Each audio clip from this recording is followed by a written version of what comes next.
बाबाओं का काला कांड। जी हाँ, आज हम बात करेंगे एक ऐसे सच की जो धर्म और आस्था की चादर के नीचे बरसों से छुपा बैठा है।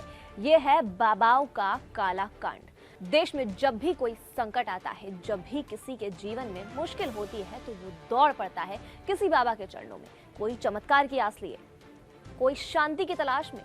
लेकिन जब यही बाबा खुद अपराधों में लिप्त पाए जाते हैं, जब उनका चोला उतरता है और अंदर से एक दरिंदा निकलता है, तो सवाल उठता है, आखिर हम कब जगेंगे।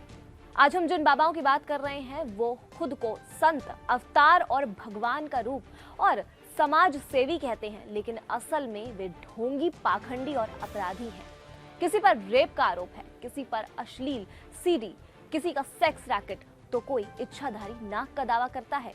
आज हम एक ऐसे सच पर बात करने जा रहे हैं जो न सिर्फ चौंकाता है बल्कि सोचने पर मजबूर भी कर देता है कि आस्था के नाम पर आखिर कब तक लोग ठगे जाते रहेंगे।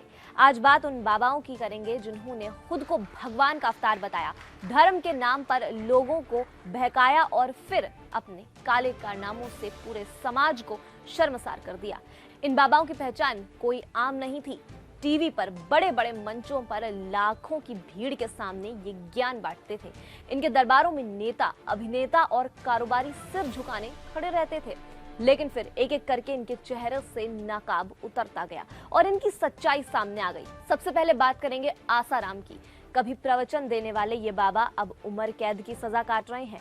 एक नाबालिग लड़की से रेप के मामले में दोषी करार दिया गया था। जिस बाबा को लाखों लोग पूछते थे, वही एक मासूम की जिंदगी बर्बाद कर बैठा। इतना ही नहीं, उसका बेटा नारायण साईं भी पीछे नहीं रहा। उस पर भी बलात्कार के आरोप लगे हैं और वो भी सलाखों के पीछे पहुंच चुका है। बाप बेटे की ये जोड़ी धर्म की आड़ में शैतान बन बैठी है। इसके बाद नाम आता है गुरमीत राम रहीम का।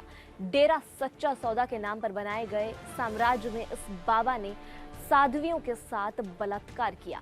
जब एक पत्रकार ने इसका सच उजागर करने की कोशिश की तो उसकी हत्या तक करवा दी। अदालत ने इसे दोषी माना है और आज ये जेल में है। बावजूद इसके ये कभी कभी पैरोल पर बाहर आता रहता है। एक और नाम है नित्यानंद स्वामी का, जो खुद को भगवान का अवतार कहते हैं। उस पर कई महिलाओं के साथ यौन शोषण के आरोप लगे हैं।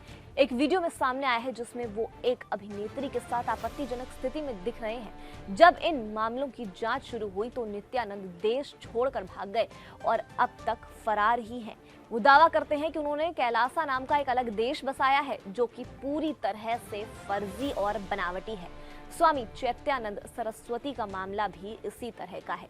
शाहजहांपुर की एक छात्रा ने उस पर यौन उत्पीड़न का आरोप लगाया है। बाद में 17 और लड़कियों ने भी उसके खिलाफ छेड़छाड़ और शोषण की शिकायत के मामले दर्ज किए। बाद में 17 और लड़कियों ने भी उसके खिलाफ छेड़छाड़ और शोषण की शिकायतें की हैं। मामले की जांच के दौरान वो फरार हो गया और अब तक गिरफ्त से बाहर है।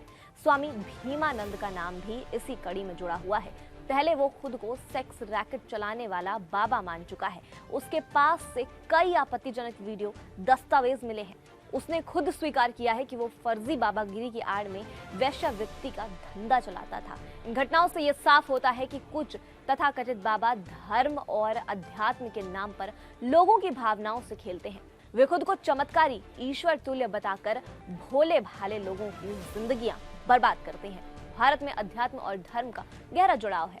लोग संतों और गुरुओं पर बहुत विश्वास करते हैं, लेकिन कुछ ऐसे ढोंगी और पाखंडी बाबाओं ने इस आस्था का फायदा उठाकर लोगों को धोखा दिया है। इन बाबाओं ने खुद को भगवान का दूत, अवतार या चमत्कारी साधु बताकर केवल लोगों से धन और संपत्ति नहीं हड़पी, बल्कि कई मामलों में इन पर यौन शोषण, बलात्कार, धोखाधड़ी और हत्या जैसे गंभीर आरोप भी लग चुके हैं।